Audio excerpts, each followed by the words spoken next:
Hi, hello, welcome back. So today we will be seeing about QK modifier.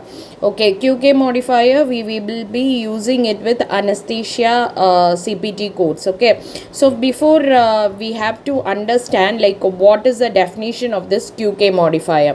QK modifier indicates that an anesthesiologist is medically directing 2 to 4 concurrent anesthesia procedures. Okay, so here you have to understand the definition very carefully. Anesthesiologist is medically directing 2 to 4 concurrent anesthesia procedure, and you have to understand what is the purpose of this QK modifier.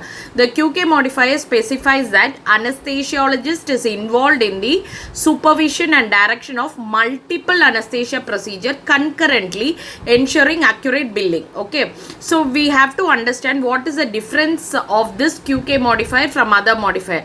QX means CRNA administering anesthesia with medical direction by a physician. QI is medical direction of one CRNA by anesthesiologist, and QZ is CRNA administers without medical direction by a physician. And hereby I have given a coding example. So we have nearly 3 coding example. First one is for multiple knee surgery.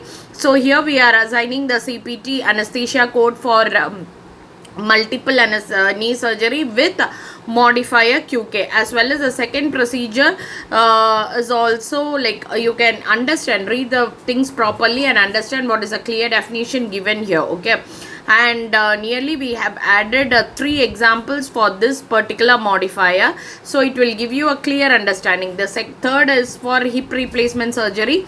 That too, please read the question properly and how the CPT code is being assigned and how the modifier is being assigned. Please do understand it.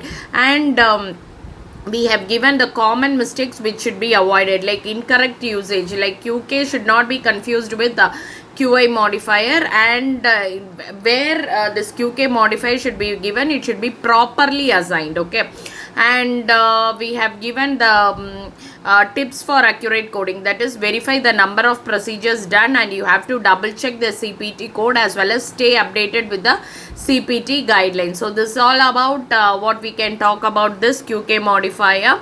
And thank you so much for watching my video. If you haven't subscribed, please do subscribe and share it with your friends. Take care. Bye bye.